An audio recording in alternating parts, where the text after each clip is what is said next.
Olá pessoal, primeiramente bem-vindos a mais um videozinho aqui no canal. O meu nome é Danilo Almeida e hoje a gente vai falar sobre firmware hacking. Mais especificamente eu vou demonstrar como a gente consegue estar aí extraindo algumas informações que podem ser aí credenciais de acessos ou tokens de autorização de dispositivos IoT, como no caso aqui do ESP8266. Então, se você quiser ver como a gente pode estar fazendo isso e levar em consideração esses fatores no desenvolvimento da sua aplicação, de forma a deixar ela um pouquinho mais segura, vem comigo.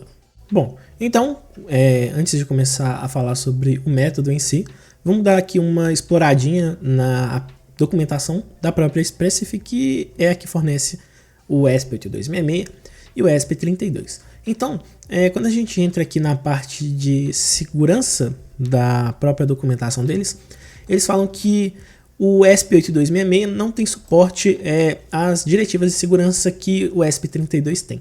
Ou seja, o ESP8266 não tem aí uma proteção de firmware, ou seja, eu não consigo proteger o firmware ou encriptar ele quando ele vai ser ali gravado na minha memória flash, o que me possibilita estar aí fazendo justamente a leitura desses dados e extraindo informações caso o desenvolvedor não tenha aí utilizado alguma diretiva para estar obfuscando esses dados. Então, quando a gente olha aqui na documentação, o ESP não tem nenhum suporte à camada de proteção para acesso físico. Já o ESP32 a gente tem aqui o Secure Boot, que vai basicamente dar aí para a gente uma proteção de que o nosso firmware só vai rodar em dispositivos que tiverem ali a autorização de rodar essa aplicação, e isso dá pra gente uma garantia de que a sua aplicação não vai ser clonada a nível de byte. A pessoa não vai conseguir baixar o código do seu dispositivo e rodar em outro igual. E a gente tem também a questão da encriptação da flash, que é justamente um dos pontos desse vídeo, né?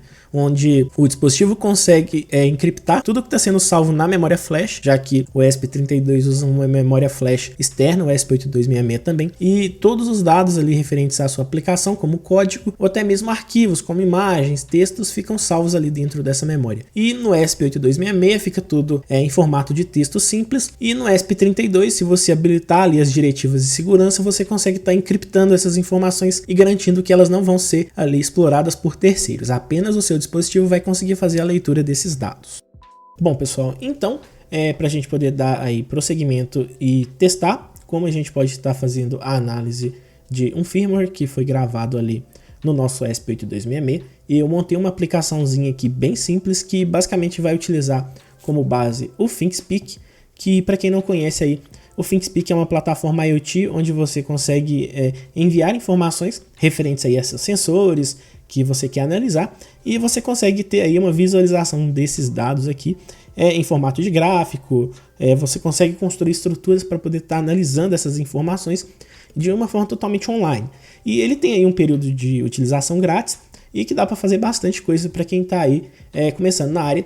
E um dos pontos mais legais é que ele é bem simples de você utilizar. Você consegue fazer a comunicação com ele basicamente usando aí métodos POST, GET para poder estar enviando dados e até mesmo coletando informações. Então, para poder fazer esse projeto aqui, eu montei uma aplicaçãozinha que vai basicamente enviar informações de um sensor de temperatura e umidade, que no caso aqui eu estou utilizando o DHT11, e ela vai pegar esses dados aí em tempo real e mandar para esse servidor. Para poder fazer isso, eu preciso então configurar algumas credenciais de acesso. No caso aqui, como eu estou mandando para um serviço na internet, o ESP precisa entrar na internet, então eu preciso ter ali o meu SSID e o password da minha rede sem fio. E eu preciso também de uma chave, que vai ser o token que eu vou utilizar para poder estar enviando os dados para o ThinkSpeak. E vai ser através dessas informações que todo o processo de comunicação do ESP com o ThinkSpeak vai funcionar. Eu não vou entrar muito em detalhe nisso aqui, mas se vocês acharem interessante eu posso trazer aqui um vídeo só a respeito do ThinkSpeak, mas o objetivo aqui então vai ser como o binário que o ESP8266 gera vai estar ali em um formato de texto simples, eu vou ali de alguma forma conseguir extrair essas informações que estão aqui nos meus formatos de char, pois eu vou ter ali uma estrutura de texto simples e como os dados estão em formato de texto simples, eu vou conseguir fazer a leitura dessas informações. Então, o meu objetivo vai ser aqui agora compilar esse código, colocar ele para rodar no ESP e depois analisar o binário que foi gerado ali na compilação. Então, eu vou colocar aqui para compilar, ele vai compilar o código. No caso que eu estou utilizando o Visual Studio Code, que funciona bem melhor que o Arduino. Como vocês podem ver, eu já consegui gravar, já está tudo funcionando. E, como vocês podem ver, ele vai conectar aqui na rede de teste que eu criei. E logo em seguida vai começar a enviar os dados para a plataforma do ThinkSpeak. Aqui conectou, gerou IP e já está mandando os dados aqui para o ThinkSpeak em tempo real. Ou seja, já está funcionando aqui o meu dispositivo IoT. Ele está comunicando com a plataforma do ThinkSpeak em tempo real. Então, o próximo passo que a gente vai fazer agora é pegar justamente o binário que foi gerado da compilação desse código e fazer uma análise em cima dele. Bom, então agora que a gente já está com o nosso código gravado no nosso ESP e funcionando corretamente, como vocês podem ver aqui, os dados estão sendo enviados em tempo real para a plataforma, eu vou então fazer o processo inverso. Mas o que vai ser isso na prática? O ESP8266 ou ESP32 tem um conjunto de funcionalidades de bibliotecas que te dão aí a possibilidade de, por exemplo, tanto gravar a memória flash como ler os dados que estão ali armazenados na memória flash. Para a gente poder fazer então a leitura desses dados, a gente vai utilizar então o ESP2, que é uma plataforma da Espressif que te dá ali a possibilidade de estar manipulando os dados da memória flash em tempo real. Então, basicamente o que eu vou fazer aqui então é rodar esse comando, onde a gente tem aqui o esp2.py. O esp2.py é uma aplicação em Python e a gente passa para ele como argumentos a porta de comunicação. No meu caso, o ESP está na porta com 4, o baud rate, que vai ser a velocidade com a qual ele vai fazer a leitura da flash. No caso aqui eu vou utilizar a taxa de 115.200 bauds, que é uma taxa onde a possibilidade de erros na leitura vai ser um pouco menor. O comando que eu quero executar, no meu caso eu quero ler a memória flash, o endereço de início, que é onde ele vai começar a leitura dos dados, e o endereço final. No meu caso aqui, eu vou conseguir coletar um segmento de 4 megabytes, que é o tamanho da memória que o meu ESP ali tem, e por fim, o arquivo binário que vai ter o nome específico. Por exemplo, aqui eu estou chamando de backup.img. Então toda a informação da minha flash vai ser lida com esse comando e vai ser salva nesse arquivo aqui de backup. Então, quando eu der enter aqui no código, ele vai começar o processo de salvar os dados e vai começar a fazer o dump da memória. Eu vou pular esse processo porque ele demora. Eu estou usando aqui uma velocidade baixa de leitura de dados. Então ele vai demorar um tempinho. Então eu vou pular esse processo e eu já volto para mostrar para vocês como é que ficou no final. Bom, pessoal, então a gente terminou o download aqui da memória flash. No caso aqui ele baixou os 4 megabytes, que basicamente é referente ali a todo o tamanho da memória flash do ESP, e ele levou mais ou menos aí 380 segundos para fazer o download disso tudo. Lembrando que você pode reduzir esse tempo alterando aqui o baud rate, porém, no meu caso em específico, eu só consegui fazer o download da flash toda usando o baud rate de 115.200 bauds por segundo.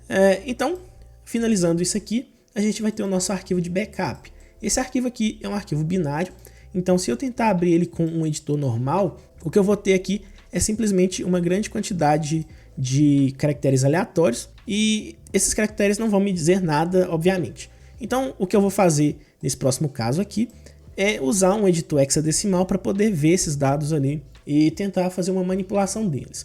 Já que como eles estão em formato de texto simples, ou seja, eu não tenho nenhuma criptografia feita em cima desses dados, eu vou conseguir, através de um editor hexadecimal, encontrar palavras-chave que vão ser referentes ali às credenciais que eu coloquei no meu código, que seriam aí, por exemplo, SSID ou a super senha secreta que eu criei para fazer esse teste. Eu vou utilizar aqui o Hexedit, que é um editor hexadecimal online, porém você pode usar um próprio, usar na sua própria máquina ou outra solução no tipo. Eu acho ele mais simples e mais fácil de usar, e o arquivo binário é pequenininho, então não vai ter muito problema. Então feito isso, eu subi o arquivo aqui, fiz o upload dele, e o que a gente tem aqui é uma representação em hexadecimal de todo o segmento de memória que está gravado ali na flash. Claro que tem muita coisa aqui que a gente não vai utilizar, porque além da memória de programa, da flash de programa, o ESP pode ter ali informações como, por exemplo, imagens, textos, que você pode utilizar aí no seu projeto. Então, ele baixou tudo, porém, o que vai me ser interessante nesse caso em específico são apenas alguns segmentos. Então, como eu sei que as informações estão em formato de texto simples, e eu consigo fazer uma pesquisa em cima desse arquivo binário, o que eu vou fazer então é tentar encontrar alguma dessas informações que eu coloquei aqui. No meu caso aqui então, para a gente fazer um teste inicial, eu vou colocar o SSID e ver o que acontece. Eu vou fazer uma pesquisa dele, eu vou colocar ele como um formato de texto e o byte order vai ser o LittleEng. No caso a gente está trabalhando com uma arquitetura LittleEng. Eu vou mandar ele fazer uma pesquisa para mim. Quando ele executar essa pesquisa, ele vai me retornar aqui um segmento de memória gigante e muito provavelmente toda essa parte aqui da memória vai ser responsável por armazenar informações de texto. Então, como vocês podem ver aqui, a gente tem inclusive o comando post que o ThingSpeak precisa fazer para estar enviando os dados ali para a plataforma. E além disso, a gente tem aqui todas as nossas informações que a gente colocou no nosso código. Por exemplo, se eu abro o código fonte aqui, eu tenho o Connected to Wi-Fi, que no caso está aqui. Eu tenho as variáveis referentes ali à temperatura que eu coloquei, umidade. E por fim, mas não tão menos importante, eu tenho as credenciais que eu usei para estar ali fazendo a comunicação com o ThingSpeak em tempo real. Então a gente tem aqui o nosso token, a gente tem aqui a senha da nossa rede, a gente tem aqui o SSID da nossa rede e um grande volume de informações que um atacante ou uma pessoa que tem ali como objetivo extrair dados do seu projeto consegue usar para estar acessando indevidamente um determinado recurso ou coisas do tipo. Então, o objetivo desse vídeo aqui foi basicamente demonstrar como é relativamente simples você manipular esse arquivo binário, que é o arquivo compilado, que foi gerado ali para o seu ESP e que vai estar rodando ali nativamente na placa.